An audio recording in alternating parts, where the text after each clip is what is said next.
He doesn't deserve to be here. Wellington is not a stage for smooth talkers. A passing remark like a sigh in the marble hallway of Wellington University, but its weight pressed on the air like an indictment. No one mentioned the name Darius Clark, but everyone knew they were talking about him. 20 years ago.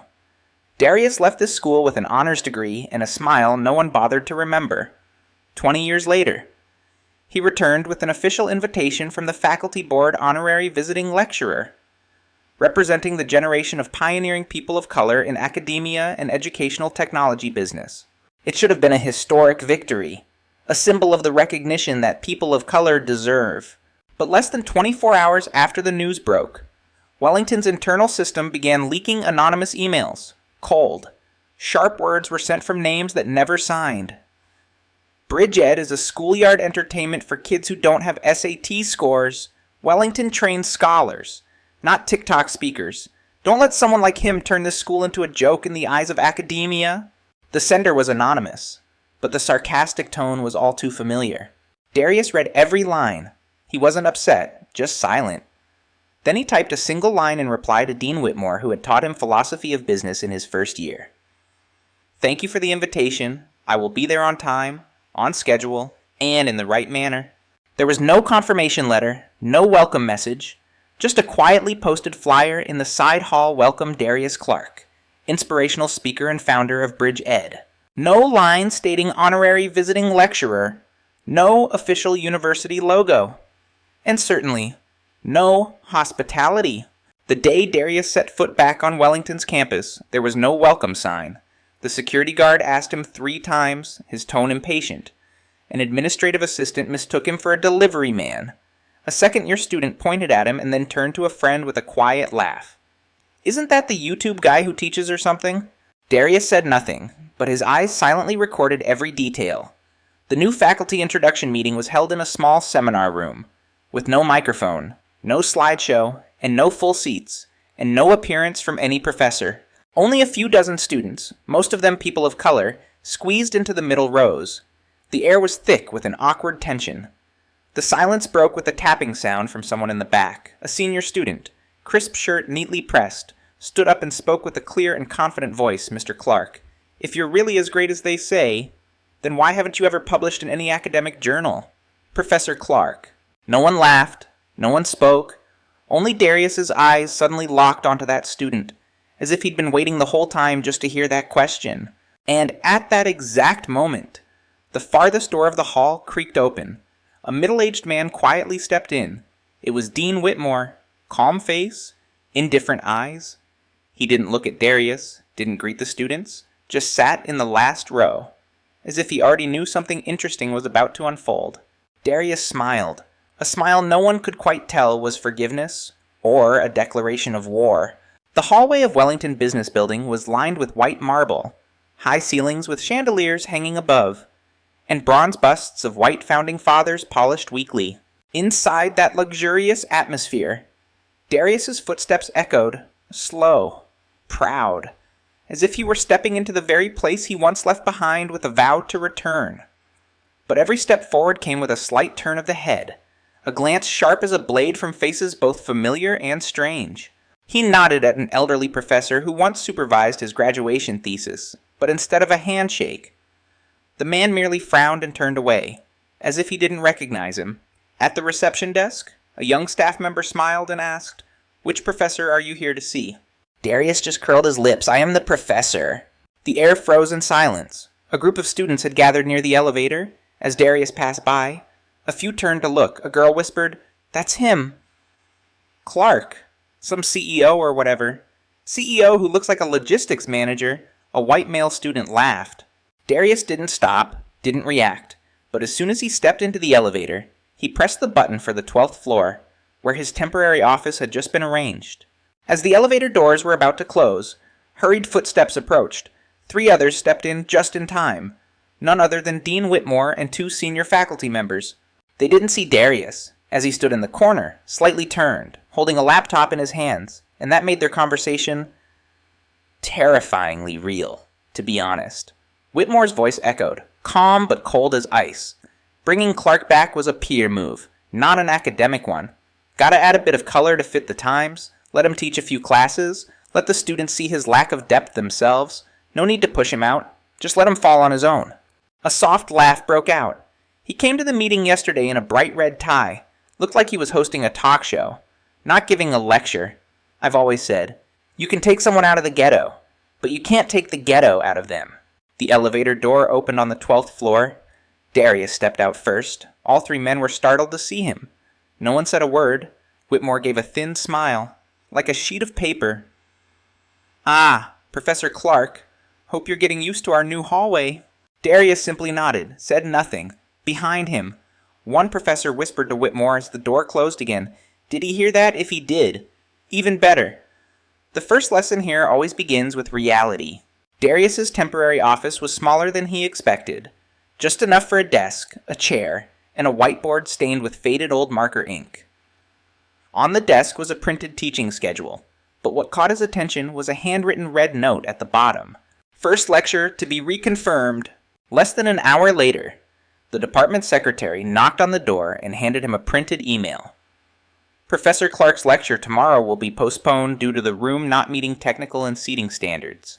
A new date will be announced later. No signature, no apology, no alternative offered.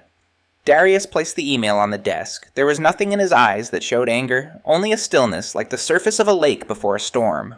He looked up at the window, where the bronze statue of the first dean was gazing down over the entire campus with immobile pride. A phone rang in his jacket pocket. He pulled it out, looked at the screen, then pressed the record button. On the other end was a familiar voice, Clark. "I heard your lecture just got postponed.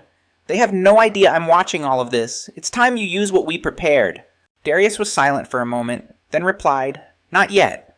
They think I'll react like someone wounded, but I'll react like someone in control. Let them write their own indictment." His voice didn't shake, didn't show anger. There was only one thing clearer than anything else: the plan had begun. Wellington University was once the place Darius Clark dreamed of becoming a part of history. But now, that very place made him feel like an intruder, uninvited, unwelcome, and staying anyway. After the sudden lecture cancellation, Darius didn't react the way they expected. He didn't send a complaint email, didn't appear in the media to lament. Instead, he sent a polite invitation, carefully written, word by word, in proper academic tone, to the entire faculty of the business school. Subject: redefining academia in the age of educational transformation. Opportunities and responsibilities for the black community. An open seminar, scheduled for next week. At Conference Room 4, a modest room, but enough to hold 100 people, if they truly cared. Darius sent it with a small hope that someone would respond. Day 1, no replies. Day 3, a research assistant replied with an emoji, then recalled the email. Day 5, the official number of responses was still 0.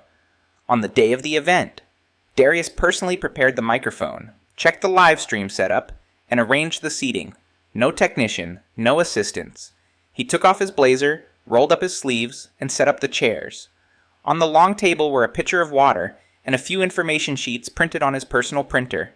At the start time, only about 15 people showed up, mostly students of color. They came out of curiosity, admiration, and because they saw themselves in his story. No faculty members attended. Not a single trace of academia appeared in the room. Darius didn't look disappointed.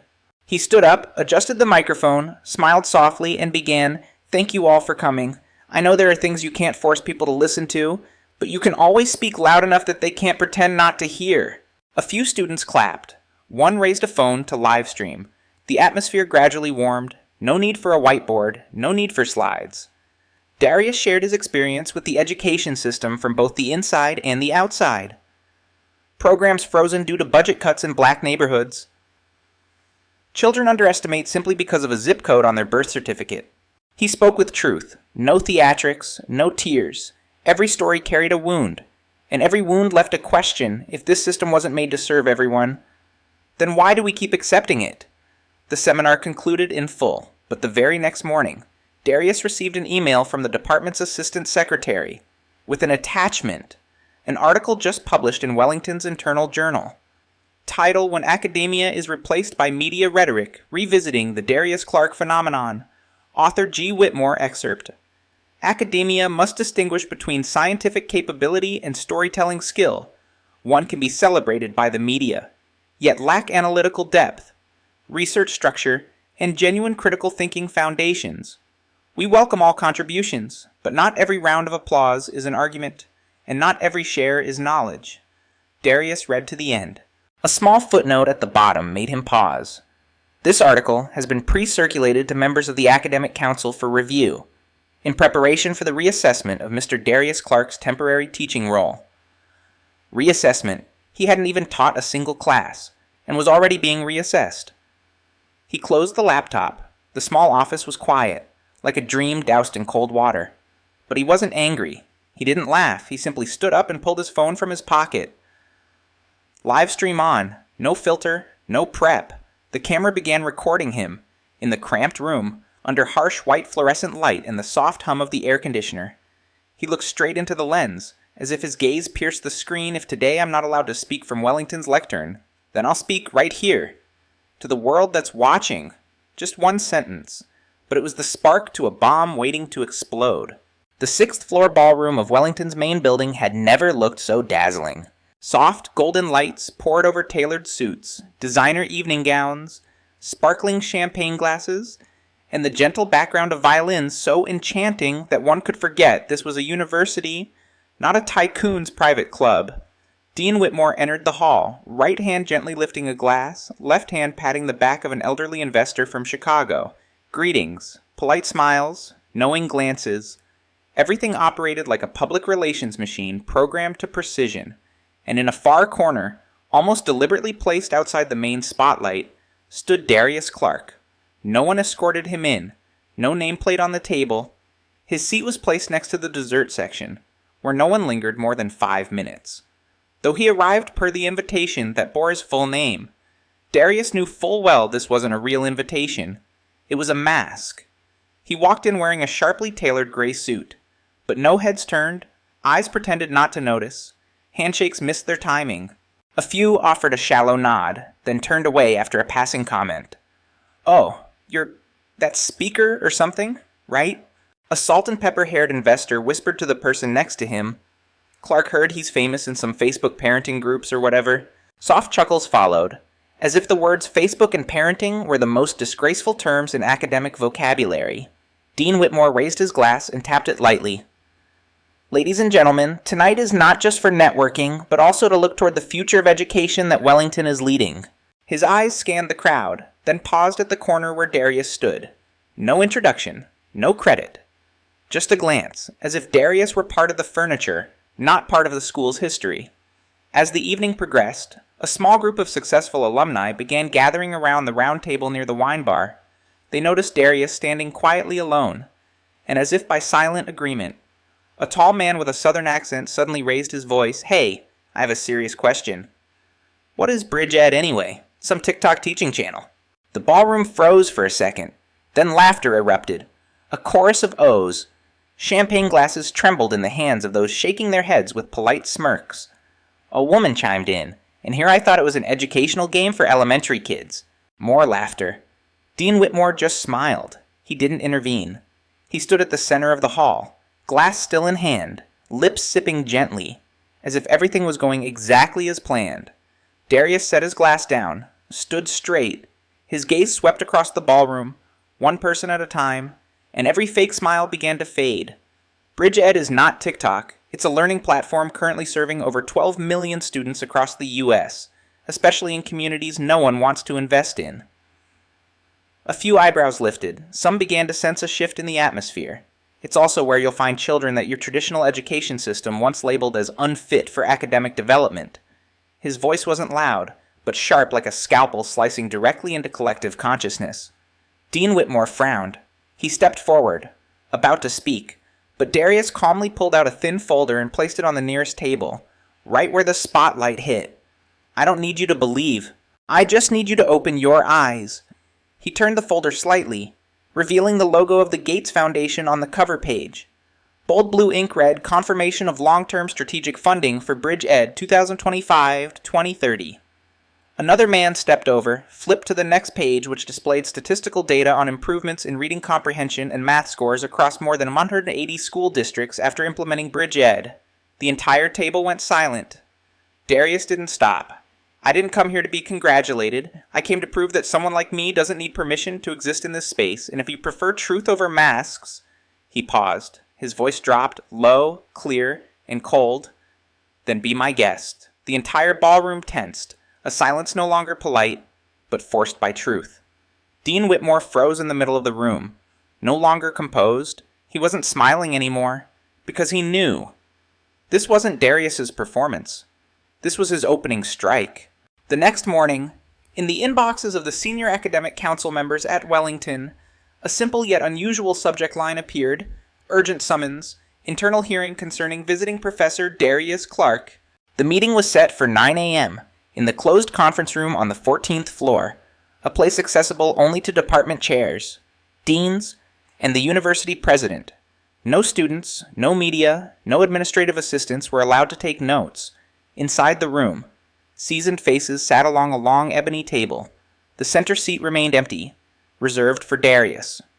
Dean Whitmore sat at the head. His expression was solemn, but anyone who knew him could tell this was the face of a man in control of the chessboard. At exactly 9:00 a.m., the door opened. Darius walked in, carrying a simple leather briefcase. He wasn't wearing a suit, just a white shirt, one button undone at the collar, his demeanor calm and unadorned. "Thank you for your time. I believe there are many things we need to clarify with each other." He placed the briefcase on the table, opened a yellow envelope, sealed carefully, marked with red wax. All eyes turned toward it. Darius didn't rush to pull anything out. Instead, he spoke slowly. Each sentence clear. I was invited here not to serve as decoration. I was invited as someone who has successfully built the most widely used educational platform among minority students in the U.S. Yet for the past 3 weeks, I haven't been allowed to teach, collaborate, or contribute, and I've been publicly described in the internal journal as a storyteller without academic foundation. Dean Whitmore adjusted his glasses and interrupted. "This meeting wasn't called for you to self-promote. It's to assess whether your presence violates Wellington's academic principles." Darius turned to face him, eyes steady. No anger, no smile. No smile I'm not here to promote. I'm here to clarify. And to do that, I will present 3 documents. He pulled out 3 files from the envelope. Document 1, a copy of a formal research paper authored by Darius, recently approved for publication in the International Journal of Education, one of the most prestigious academic journals in the field. Title: Flexible Learning Structures for Minority Communities Under the Impact of Multidimensional Poverty. A professor on the council immediately opened it, eyes widening. The peer review signature is from Professor Harold Kim of Stanford. Darius nodded. Document 2, a letter from the Gates Foundation, confirming a $50 million grant to the Bridge Ed platform for the 2025-2030 period, citing social impact beyond expectations and a high capacity for standardized academic integration. A soft voice rose from the corner.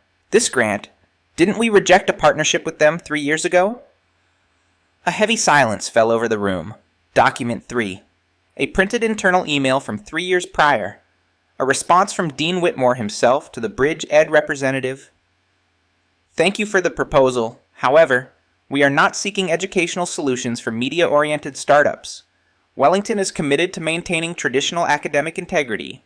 The paper trembled slightly as Darius placed it down. Council members' eyes flickered. Darius took a deep breath. His voice dropped low. "I'm not asking for an apology. I don't expect anyone to take back what they said. But if Wellington prides itself on academic integrity, then you must ask yourselves who is truly upholding that value, and who is wearing a mask to prevent it from growing." No one responded. No one dared look away. Dean Whitmore sat frozen, his eyes shifting from confusion to a cold glare.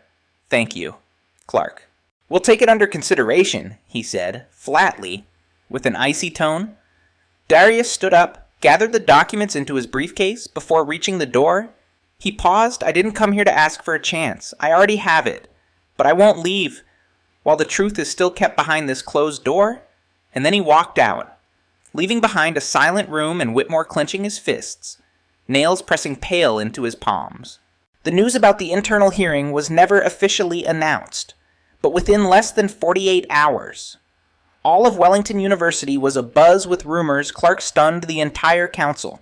Some said he presented irrefutable academic evidence. Others whispered that Whitmore was being backed into a corner.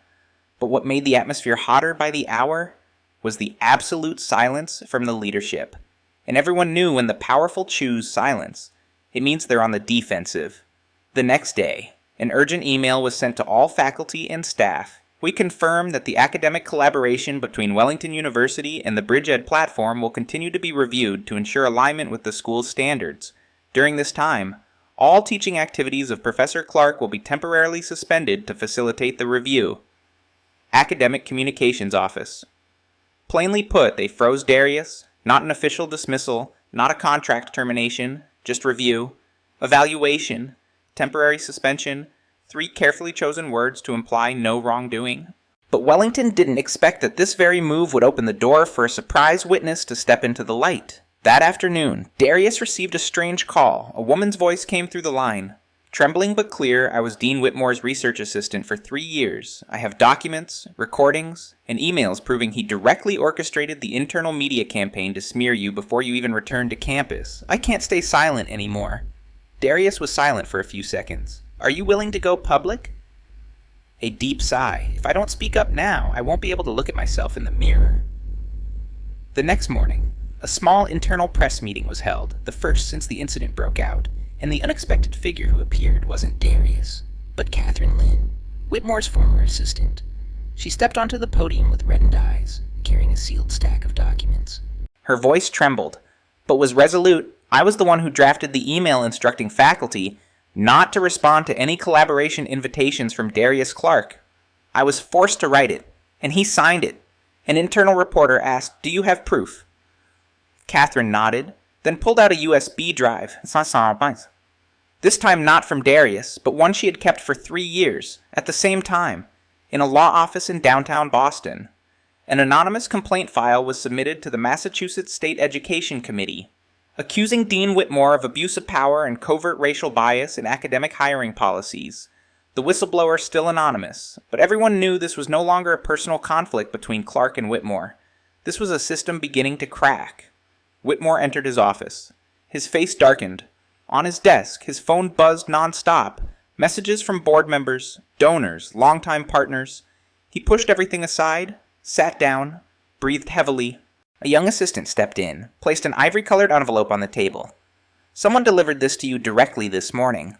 Whitmore opened it. Inside was a single sheet of paper, printed clearly, "I don't need revenge. I only need light." By the afternoon, a young lecturer, brave enough to speak out in support of Darius, posted a public article on the National Education Forum. If a teacher who has saved millions of students is banned from teaching because he is not academic enough, then it is that very academia that needs to be reevaluated. The post was shared over 40,000 times in just 10 hours. That same evening, Darius stepped out of a televised meeting with representatives from the Federal Department of Education. A closed meeting that Wellington had no idea was taking place. He made no statement afterward.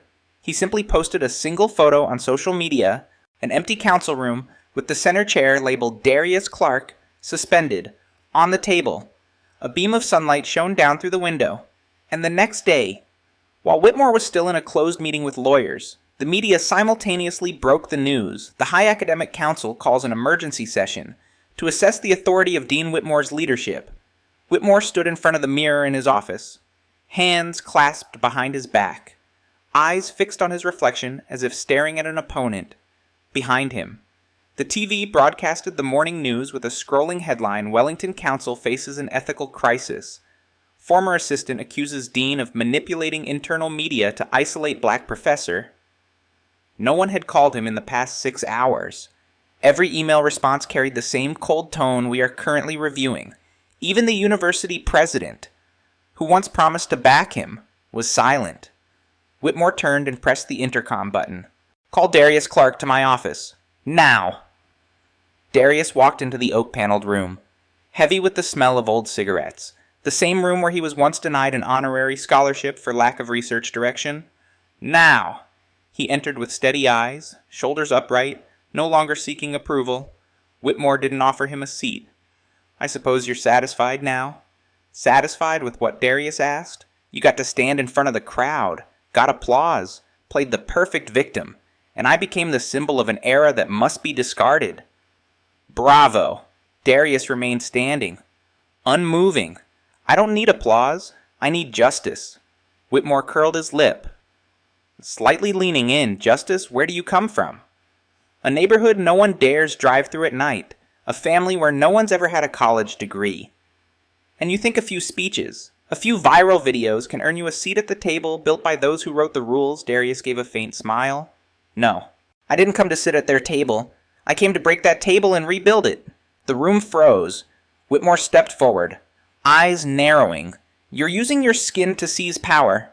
Power not forged in knowledge, but in anger. And you're wearing academic robes to hide your fear. The fear that people like me no longer need your permission to matter. Before Whitmore could say another word, his phone rang. A tense voice on the other end. You need to get to the council immediately. An audio recording has just been leaked to the media.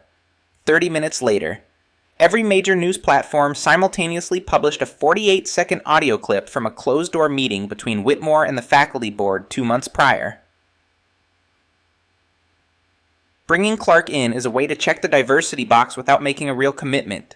He'll make media noise, then burn himself out when he can't meet our academic standards. Don't stop it, just let it burn. Some listeners went silent. Those who understood were furious, and those who once doubted were now outraged. At the same time, Darius posted a long message on his personal page. I once believed I had to prove my worth. Now I understand I need to expose the structure that made my worth questionable from the beginning. I'm not a victim. I'm the final product of a system that has gone far too long without change. The post received over 500,000 shares in 24 hours. BridgeEd received collaboration offers from 7 universities across the country, including 3 Ivy League schools, all of which had rejected him no less than 3 times in the past. Back at Wellington, students began organizing forums titled Unlearning Prejudice in Academia. A petition demanding Whitmore's resignation surpassed 100,000 signatures. A group of high-profile alumni publicly announced they would withdraw annual funding unless the leadership took concrete action. And within the university council itself, a formal motion was submitted: suspend Dean Gregory Whitmore from his duties pending a full investigation into abuse of power and systemic discrimination. Whitmore received the notice via email. No paper letter, no meeting, no debate. He slammed the phone onto the desk, then sat down, his eyes vacant. Outside the door, students chanted, "Education is for everyone, not a privilege, not a weapon," at the same time, during a live-streamed event with over 20,000 participants. Darius appeared with a simple opening line, "I don't need to win a personal war. I need change." The 12th floor conference room, once used by Whitmore to host VIP guests, had now become a crisis strategy chamber. No wine, no secretaries taking minutes, only harsh white lights and 4 wrinkled faces weighed down by pressure. "If we don't act now, we'll lose all control," a finance professor muttered, eyes fixed on an iPad screen showing the number of pro-Darius articles circulating online. Whitmore sat at the head of the table, eyes bloodshot, gripping a cup of cold coffee. Clark is a product of moral hysteria, not knowledge, and we will drown him in the very expectations that the crowd built for him. His voice was like a cold blade. The very next day, a sophisticated counter-media campaign began. On academic forums, anonymous articles suddenly appeared with titles like BridgeEd Educational Platform or Student Data Manipulation Tool, Darius Clark, a symbol of emotion, but lacking academic depth. Twitter accounts with blue checkmarks, mostly mid-career professors, began simultaneously raising questions. Why was someone who has never held an official professorship allowed to teach at Wellington? Did Clark actually go through academic vetting? Or was it just a political decision? Within 24 hours, an anonymous YouTube account uploaded a 12-minute video titled "The Truth About Darius Clark, What the Media Won't Tell You." The video spliced out of context clips from Darius's speeches, added ominous background music, and interspersed it with unverified charts alleging that BridgeEd was inflating impact, lacking independent audits, and illegally collecting user data. A cold voiceover ended the video with, "Are we being led by an educator?" Or a PR mastermind. The video garnered 300,000 views overnight. At the same time, an anonymous email was sent to the Federal Department of Education's Academic Ethics Committee, accusing Darius of failing to disclose investment sources during BridgeEd's early development phase. Though no concrete evidence was provided, the media pounced like a school of sharks sensing blood Darius Clark. Under fire for alleged financial cover-up, high-profile black CEO, accused of bypassing academia to woo the media, is BridgeEd really free headlines spread across Google News like knives, attempting to slash away all his efforts. Whitmore, in the shadows, watched it all unfold, leaving not a single trace to be blamed. In the small office, Darius sat reading each article. He knew these questions didn't need answers, because they weren't made to be answered. They were made to plant doubt. His assistant entered and placed an envelope in front of him. Inside was the official document, suspension of all teaching, lecturing, and collaboration activities of Darius Clark with Wellington University, pending completion of academic ethics investigation. Wellington Academic Council Darius leaned back in his chair. His eyes looked up at the ceiling. Not despair, not fear, just a stillness so calm it was almost suspicious. He picked up his phone. Press call. A familiar female voice answered, "Catherine, I need the original files of the internal recording about the media handling plan you mentioned, including the exchanges about hiring the external agency. Are you sure it will bring everything into the light? There's no way back. I never entered this to back out." 3 hours later, an email was sent to all council members, the university president, and academic ethics oversight bodies, with the subject line Organized Defamation Plan, evidence from within Wellington. Attached documents included an audio recording of a closed-door meeting between Whitmore and the partner media agency, email transcripts requesting the creation of an ethical doubt narrative surrounding Darius, the budget sheet for the anonymous media campaign the next morning. The New York Times featured the headline on its front page, "Prestigious University Accused of Campaign to Sabotage Black Scholar Evidence Details Every Step." Whitmore was summoned immediately. His legal counsel refused to defend him unless he made a public response. At exactly noon, in the grand hall of the main building, an unscheduled press conference took place. Standing at the podium was Darius Clark. Behind him, a large LED screen displayed the email excerpts, audio recordings, and grant statistics the media had tried to distort. He didn't say much. Only one sentence. "I don't answer rumors. I answer with the truth, and I'll let the truth speak for the rest." The entire hall fell silent. Outside the window, the wind carried the chill of early autumn, and the sound of footsteps of federal attorneys entering Wellington's gates. Wellington's Board of Trustees held a closed-door meeting lasting nearly 7 hours. But when the door finally opened, one sentence spread across campus faster than any news alert: Dean Gregory Whitmore has been officially suspended indefinitely to serve the investigation into academic ethics violations and systemic racial discrimination. The media exploded. The university's official Twitter account posted the announcement without any image or celebratory emblem as usual. Just a plain black and white statement. Simple. Cold. Confirming Whitmore's empire had collapsed. And Darius, he didn't appear in the press that day. Didn't join any talk shows. Instead, he quietly walked through the door of the room once sealed by the council, the one with the nameplate in red letters, Darius Clark. Suspended now. That sign has been removed. Replaced with a new one, Darius Clark, Director of Strategic Multicultural Education Development, Wellington University. There was no live stream of the inauguration, but more than 800 students packed the campus courtyard in silence as Darius stepped onto the platform, not in a lecture hall, but in the center of the campus, where the bronze statue of Whitmore had stood for 12 years, now dismantled. "I didn't come back to teach. I came back to rebuild, not because I wanted an apology, but because I want those who come after me not to have to fight for the right to exist as an exception." The applause didn't erupt. It began like a heartbeat, steady, strong, and spread to the very gates of the university. Within 2 months, Darius launched a new research center called the Reconstruction Lab, specializing in developing multicultural pedagogical models and integrating BridgeEd into experimental curricula across departments. This was the first time Wellington allowed an independent educational platform to become part of its official teaching structure. Enrollment of minority students tripled. Applications from black and minority scholars, once rare, now flooded in. No one asked them to believe Wellington had changed. They believed Darius would force it to change. And at that moment, An open letter was sent to all top universities. Bridge Ed will maintain its lifetime free policy for all students from below average income areas, regardless of race, religion, or cultural background. Knowledge is not a reward, it is a right. At the bottom was the signature Darius Clark, CEO and rebuilder. On a summer evening, Wellington University's campus lit up with lights from the first graduation ceremony since the reconstruction. Unlike previous years, there were no longer flowery, hollow speeches from the administration, nor ceremonial marches led by white alumni preaching about self-reliance. Instead, it was Darius Clark himself, once denied the right to teach, once labeled an outsider, once smeared as a media puppet who was invited to give the final speech. No pomp, no wireless mic, just a black man, wearing a simple graduation gown, stepping before nearly 2,000 students, looking down at the young generation seated before him, many from communities that were once unwelcome in this very place.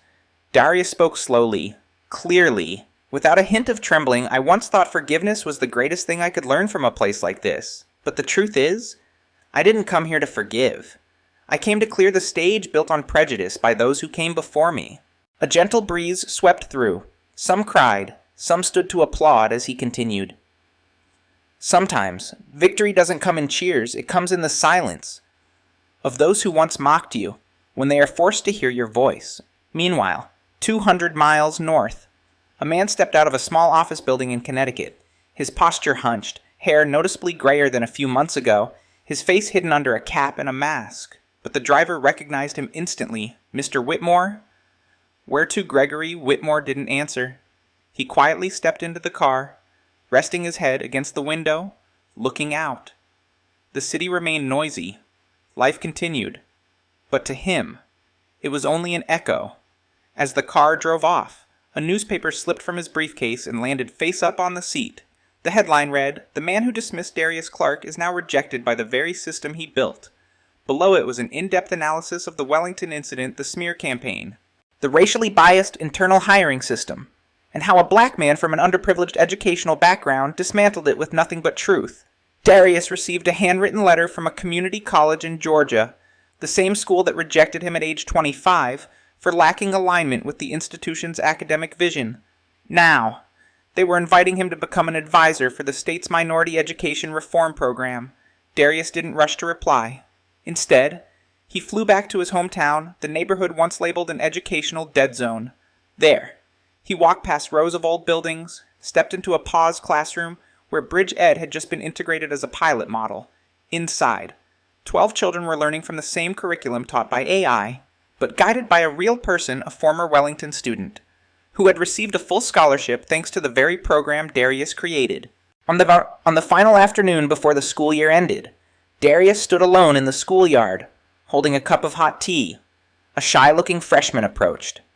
Hesitantly, Professor Clark, or she, didn't think you'd actually come all the way out here. I just wanted to say thank you.